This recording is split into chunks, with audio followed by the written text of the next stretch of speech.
Break के बाद future express में आप सभी का स्वागत है। और निफ्टी अभी भी डे हाई पे, दिन के सर्वोच्च स्तरों पे निफ्टी बैंक करीब 19,453 के स्तर पे ऑप्शंस के ट्रेड निकालने की कोशिश करते हैं। और देखिए, क्रूड का रिट्रेसमेंट एक सेट ऑफ इंडस्ट्रीज के लिए जो है बिल्कुल फायदेमंद होता है, और वो है स्पेशली जो क्रूड को एज ए डेरिवेटिव इस्तेमाल करती हैं। पेंट स्टॉक्स हो गए, और मैं आज पिडिलाइट को प्रेफर करूँगा इस क्रम में, क्योंकि पिडिलाइट अब ऑलमोस्ट अपने पिछले 5 सेशन के हाइस पर ट्रेड कर रहा है और सारे एवरेजेस के ऊपर ट्रेड कर रहा है।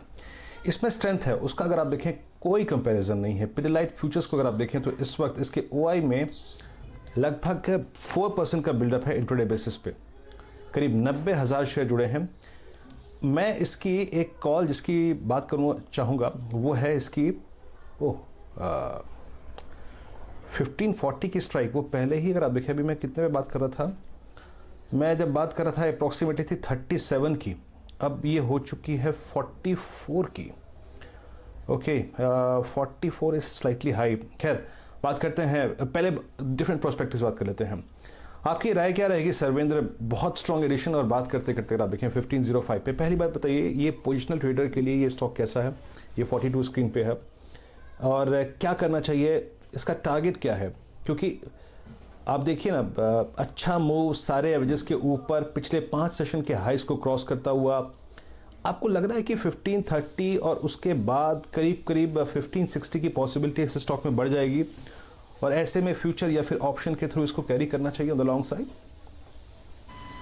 नहीं, बिल्कुल। आई थिंक जैसे आप देखें ये स्टॉक को, आपने जैसे बोला सारे एवरेजेस और सारे शॉर्ट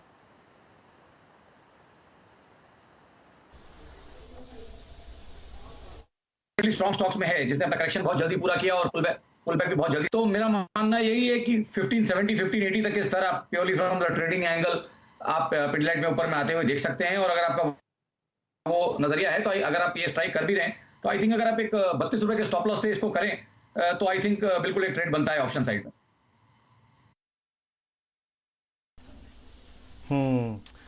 तो अब आ चुका है ये करीब 46 पे, और मैं फिर से लोगों से कहूँगा कि ये मैं डे ट्रेड प्रोस्पेक्टिव से, अगर आप देखें, आपसे ट्रेड शेयर करता हूँ। और ये मैंने जब पिक किया था तो था करीब 37 रुपये पे, 46 रुपये होके आ चुका है।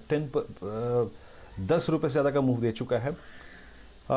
थोड़ा सा अब ये हायर लेवल है, याद रखिएगा। मैं 38 पे इसे स्क्रीन पे लेके आना चाहता था, लेकिन 45 ऑलरेडी हो चुका है। लेकिन जहाँ तक अंडरलाइन का सवाल है, स्पॉट का सवाल है, इट्स स्ट्रॉन्ग, बहुत स्ट्रॉन्ग है, याद रखिएगा। डे हाई पर है पिडिलाइट इस वक्त 1515 पे फ्यूचर्स कोट करते हुए।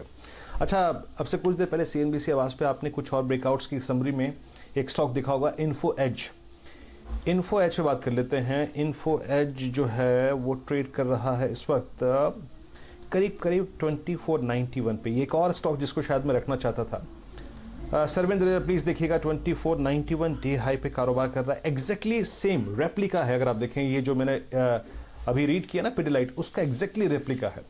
आपकी अप्रोच क्या रहेगी इस स्टॉक पे, और कहाँ तक का मूव देख रहे हैं आप? बहुत स्ट्रॉन्ग स्ट्रक्चर है ये। जी देखिए, इसमें डेफिनेटली आप देखिए लॉन्गर टर्म एवरेजेस और शॉर्टर टर्म एवरेज का जो क्लस्टर था वो आज और कल में थोड़ा 2 दिन उसके ऊपर ट्रेड हुआ, थोड़ा सा एक पुल बैक उसके आसपास आया, उस एवरेज क्लस्टर के आसपास, और अब उस क्लस्टर को सपोर्ट लेके आई थिंक मूव करने की कोशिश कर रहा है। तो जैसे कि आपने बोला कि इंट्राडे या 1 दिन 2 दिन का नजरिया रखें, तो आई थिंक इस ट्रेड को अगर आप आज और कल के लिए बनाना चाहें तो डेफिनेटली आप उस क्लस्टर के सपोर्ट एरिया के आसपास से इसमें एक बुलिश रुझान लेके चलेंगे। आई थिंक 2370 2380 के आसपास अच्छे सपोर्ट्स हैं स्टॉक को, और ऊपर में आपको इसमें पुल बैक में 2550 2570 जैसे स्तर नौकरी के लिए आते हुए आपको ऊपर में दिखने चाहिए। ओके, इस बीच आज सुबह 10 बजे हेमंत ने आज जो नया खिलाड़ी था वो दिया था गॉडफ्रे फिलिप्स, आपको याद होगा। और वो मेरे जहन में था क्योंकि वो बहुत स्ट्रॉन्ग स्ट्रक्चर था, हेमंत ने रिकमेंड किया था। और 1030 पे जाते जाते मैं स्पेशली आपको इसलिए बोल के गया था कि इस स्टॉक को छोड़िएगा मत जनाब। और उस वक्त लेवल था 1030 नहीं, 11 बजे जब मैं रुखसत हो रहा था तो उस वक्त लेवल था लगभग 982 रुपये का। अब इस स्टॉक को देखिए आप 1017 पे। देखिए, इस वक्त बाजार में जो स्ट्रेंथ है ना वो चल रही है, और स्टॉक जो है डे हाई पर 1017। तो जो नया खिलाड़ी होता है गॉडफ्रे फिलिप्स, डायरेक्टर साहब प्लीज़ आप कंफ्यूज क्यों हैं? 1020 पे डे हाई पर। मैं सुबह से, अगर आप देखें, कई बार बोल चुका हूँ, हेमंत ने सुबह 10 बजे दिया था और तो शॉर्ट्स अब इसमें ट्रैप हैं, याद रखिएगा। और डे हाई पे सर्वेंद्र चलते चलते प्लीज़ एक टेक दीजिएगा अपना, बिकॉज जो मेरी सुबह की सोच थी और जब हेमंत ने इसको दिया था कि अब जाके ये विजिट करेगा अपने 50 डे एक्सपोनेंशियल मूविंग एवरेज को, जो कि है 1060 के रेंज में। क्या कहते हैं आप? नहीं, आई एग्री। आई थिंक इसमें जो आप देखें वो स्तर मेरा भी 1050 1060 के आसपास ही आ रहा है, लेकिन अब क्या है, यहाँ से फ्रेश रिवॉर्ड नहीं है। तो जिन्होंने सुबह लिया हुआ है, आई थिंक वो अपने स्टॉप लॉसेस 1000 रुपीज पे या कॉस्ट पे 1000 के नीचे कर लें या अपने कॉस्ट के आसपास कर लें, और आई थिंक ट्रेड में बने रहे। आपको 1050 1060 तक डेफिनेटली इसमें 1 से 2 दिन में आते हुए दिखना चाहिए, बट अब आपको यहाँ से ट्रेलिंग स्टॉप लॉसेस मेंटेन करने चाहिए। ओके, तो नजर रखिए गौर फिलिप्स पे डे हाई पर। और चलते चलते एक बार नीरज जी वाला स्टॉक जो है वी गार्ड, उसको भी देख लेते हैं। वो जनाब क्या कर रहे हैं? वी गार्ड करीब करीब 173 पे डे हाई पे ट्रेड कर रहा है। चलिए, शुक्रिया सर्वेंद्र, आप इस कार्यक्रम में शामिल हुए। सभी स्टॉक्स और इंडेक्सेस पर अपनी राय रखी आपने। और इन्फो एज, पिडिलाइट और निफ्टी पर 9115 बहुत क्रिटिकल है, याद रखिएगा। बहुत बहुत शुक्रिया सर्वेंद्र। इस कार्यक्रम में फ्यूचर एक्सप्रेस में इतना ही। छोटा सा ब्रेक के बाद आशीष वर्मा होंगे आपके साथ अगली पेशकश लेके। नमस्कार।